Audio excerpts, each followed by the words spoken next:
Homeo ডাইজেস্টের tutorial সেকশনে আজকে সবাইকে শুভেচ্ছা।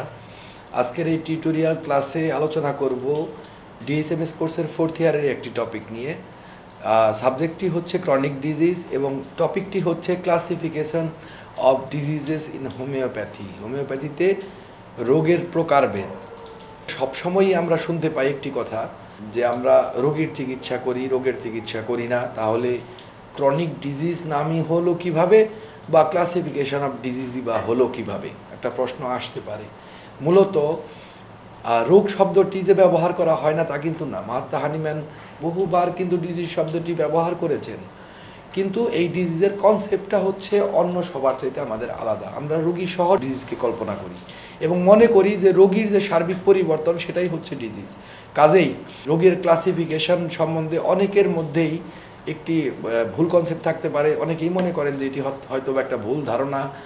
বেশ প্রখ্যাত একজন চিকিৎসককে আমার সামনেই জিজ্ঞাসা করা হয়েছিল যে মানসিক রোগের বিভাগগুলো কি কি, ক্লাসিফিকেশন কি কি। তো তিনি যে মন্তব্যটি করেছিলেন তা হচ্ছে যে আসলে হোমিওপ্যাথিতে যেহেতু রোগের উপর নির্ভর করে চিকিৎসা করাই হয় না, কাজেই এখানে কোনো ক্লাসিফিকেশন নেই। তো মুদ্রা কথাটি হচ্ছে এটা একটা ভুল কনসেপ্ট, পরিচ্ছন্ন ভুল কনসেপ্ট। কেন ভুল কনসেপ্ট, আসলে নেসেসিটিটা কোথায়, আমি এই ক্লাসিফিকেশনের আগে সে সম্বন্ধে একটু পরিচ্ছন্ন করতে চাই। কারণ শিক্ষার্থীগণ, আপনারাও তো এই প্রশ্নের সম্মুখীন হতে পারেন যে কেন হোমিওপ্যাথিতে আবার ডিজিজের ক্লাসিফিকেশন থাকবে। ডিজিজ এই কনসেপ্টটা হোমিওপ্যাথিতে অন্যান্য যে চিকিৎসা ব্যবস্থা আছে তার থেকে সম্পূর্ণ ভিন্ন। মহাত্মা হানিম্যানের একটি অ্যাফোরিজমকে স্মরণ করিয়ে দিচ্ছি। অ্যাফোরিজম নাম্বার 4-এ অর্গানম অফ মেডিসিনে মহাত্মা হানিম্যান বলছেন, he is likewise a preserver of health if he knows the things that derive health and cause disease and how to remove them from persons in health. সহজ কথা, কাকে স্বাস্থ্যের রক্ষক বলে অভিহিত করা হবে, একজন ফিজিশিয়ান বলা হবে, সেই সম্বন্ধে বলতে গিয়ে তিনি তার গুণাবলী, বৈশিষ্ট্য এবং তাকে কি জানতে হবে তা বলতে গিয়ে বলছেন কিসে স্বাস্থ্যকে বিশৃঙ্খল করে, ধ্বংস করে এবং রোগের উৎপত্তি ঘটায় এবং কিভাবে তা দূর করতে হবে তা একজন চিকিৎসককে জানতে হবে।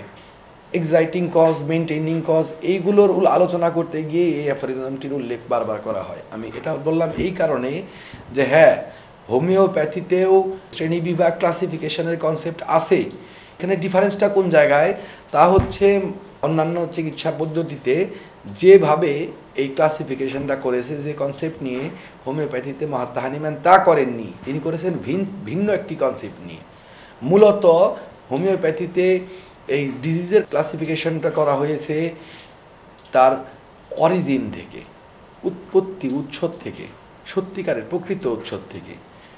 কোনো হাইপোথেটিক্যাল বা ধরে নেওয়া কোনো ওই জার্ম থিওরির মতো কোনো বাহ্যিক কোনো উৎস না, আভ্যন্তরীণ উৎস থেকে এবং তার রিলেশনশিপ থেকে এবং তার এক্সপ্রেশন থেকে। সহজ কথা, যে ব্যক্তির সাথে তার রিলেশনশিপটি কি, সেটা কি সাময়িক দেখা দিয়েই চলে যাবে, নাকি দীর্ঘদিন চিরজীবন তার মধ্যে থাকবে? অন্য রোগের সাথে তার রিলেশনশিপটা কি, সেটা কি নিজেই স্বয়ং রোগ এবং লক্ষণকে তার বহিঃপ্রকাশ ঘটাচ্ছে, নাকি সেটা কোনো একটা অন্য রোগের সাময়িক বহিঃপ্রকাশই মাত্র, যেমন অ্যাকিউট ডিজিজগুলো হয়। সেই সাথে তার এক্সপ্রেশন, সেটা কিভাবে দেখা দেবে, কতদিন থাকবে, এগুলোর উপর নির্ভর করে।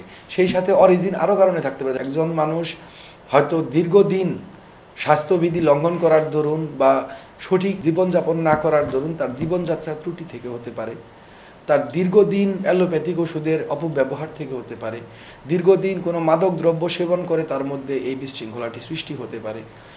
এখন কথা হচ্ছে যে এই অ্যালোপ্যাথিক ওষুধ খেয়ে যার রোগ হয়েছে, যার সত্যিকারভাবেই কোনো আভ্যন্তরীণ কোনো উৎস থেকে রোগ সৃষ্টি হয়েছে, আভ্যন্তরীণ সেই রোগের সাময়িক বহিঃপ্রকাশ কিংবা যা শুধুমাত্র জীবনযাত্রার সাময়িক ত্রুটির থেকে হয়েছে, এই চারটি কি একরকম বিষয় হবে? স্বাভাবিকভাবেই বলা হয় যে না, এটা চারটি একরকম বিষয় হতে পারে না। এর ট্রিটমেন্ট পদ্ধতি, এর অ্যাপ্রোচ, এইগুলোতে ব্যবহৃত ওষুধও কিন্তু ভিন্ন ভিন্ন হতে বাধ্য।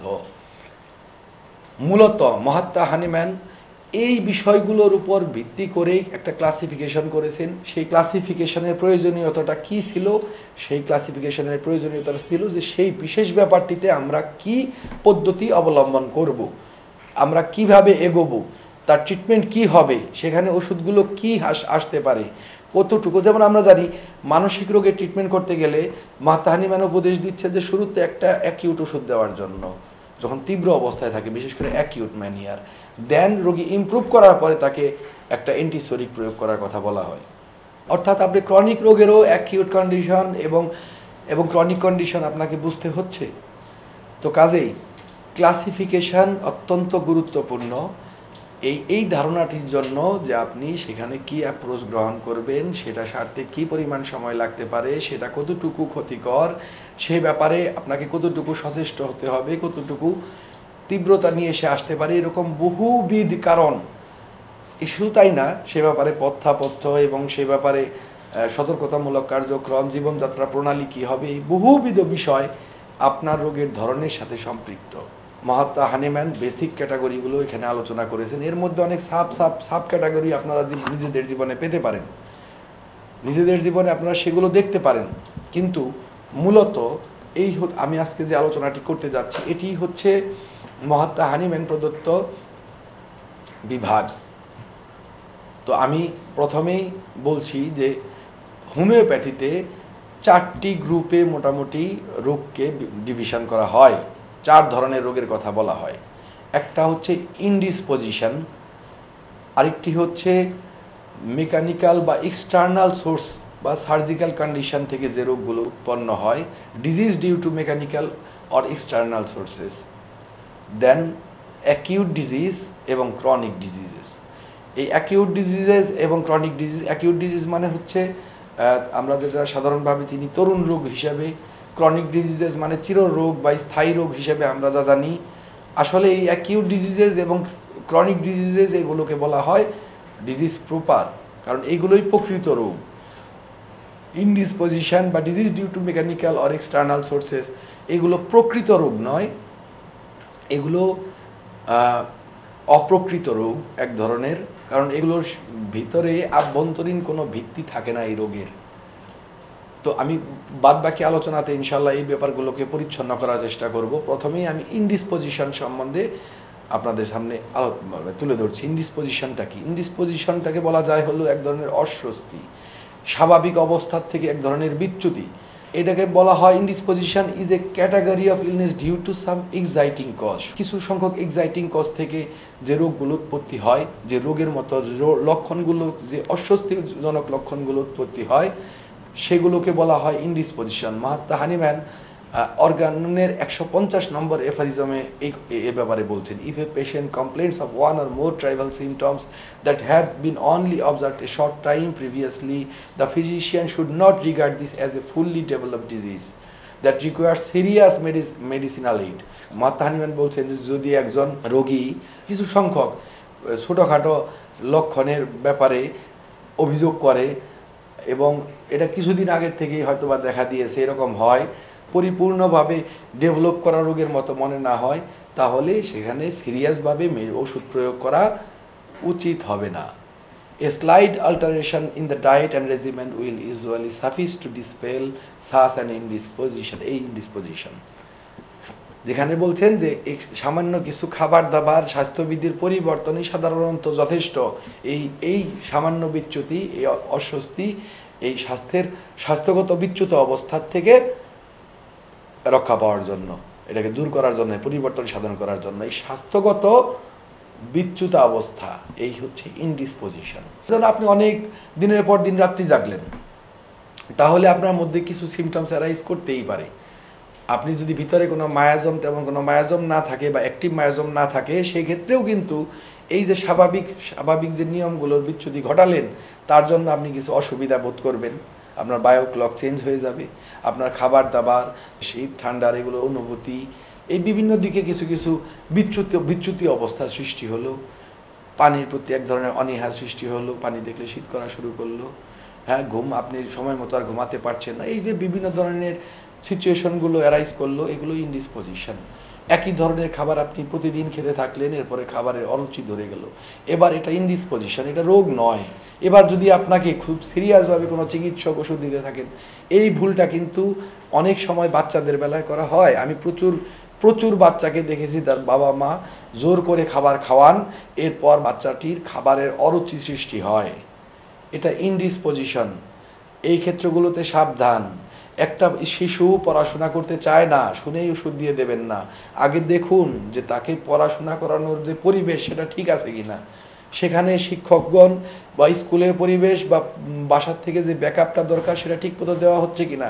না হলে সেটাকে ঠিক রোগ বলা যাবে না, সেখানে সিরিয়াসভাবে অ্যাভারশন টু স্টাডি ধরে নিয়ে রুব্রিক দিয়ে ওষুধ বের করে দিয়ে দিলেন, এটা কিন্তু রোগী ভালো হবে না, আপনার বদনাম হবে। মনে রাখবেন, ইনডিসপোজিশনগুলো রোগ নয়। যেখানে রোগ থাকে সেখানে ওষুধ দিয়ে আপনি মানুষকে সারাতে পারবেন, কিন্তু যা রোগ নয় তাকে কিন্তু আপনি সারাতে পারবেন না, সেটা কিন্তু আপনার বদনামের কারণ হবে। ইনডিসপোজিশনগুলোকে ঠিক মতো ধরতে না পারলে বেশিরভাগ সময় তার চিকিৎসকের জন্য বদনামের কারণ হয়, দুর্নামের কারণ হয়। এ কারণে আগে খোঁজ করুন যে এই পেশেন্টের এই ট্রাইবাল সিমটমস, একটি বা একাধিক ট্রাইবালস তুচ্ছ সিমটমসগুলো কোথার থেকে উৎপত্তি। এই খেতে না পারা, এই আজকে ক্লান্ত লাগা কয়েকদিন যাবৎ, এই কয়েকদিন যাবৎ এখানে কিন্তু মাহাত্মা হানিম্যান কিন্তু উল্লেখ করছেন যে এগুলো observe a short time previously, অল্প কয়েকদিন ধরে দেখা দিয়েছে। এই ধরনের কোনো কিছুর পেছনে দীর্ঘ দিনের পর দিন ক্লান্ত, দ্যাটস ওকে, সেটার মধ্যে অবশ্যই কোনো মায়াজম অ্যাক্টিভ থাকতে পারে। অল্প কিছুদিন ধরে খোঁজ নিয়ে দেখুন, তিনি একদিন খুব ঠেসে খেয়েছিলেন দাওয়াত, তারপরে কয়েকদিন ধরে তার শরীর অসুস্থ, শরীর ক্লান্ত হয়ে আছে। এখানে মোস্ট অফ দ্য টাইম কোনো ওষুধ লাগবে না, তাকে কিছুদিন পরিশীলিত খাবার দিন, পুষ্টিকর খাবার দিন, ভালো খাবার দিন, ন্যাচারাল খাবার দিন, প্রাকৃতিক খাবার তার সামনে সরবরাহ করুন, সে এমনিতেই সুস্থ হয়ে যাবে। তো ইনডিসপোজিশনগুলো এই কারণে আপনাকে চিনতে হবে, এই এক্সপ্রেশন, এই লক্ষণ, এই বৈশিষ্ট্য, এর ভিত্তিতে আপনাকে তাকে ওষুধ দিতে হবে।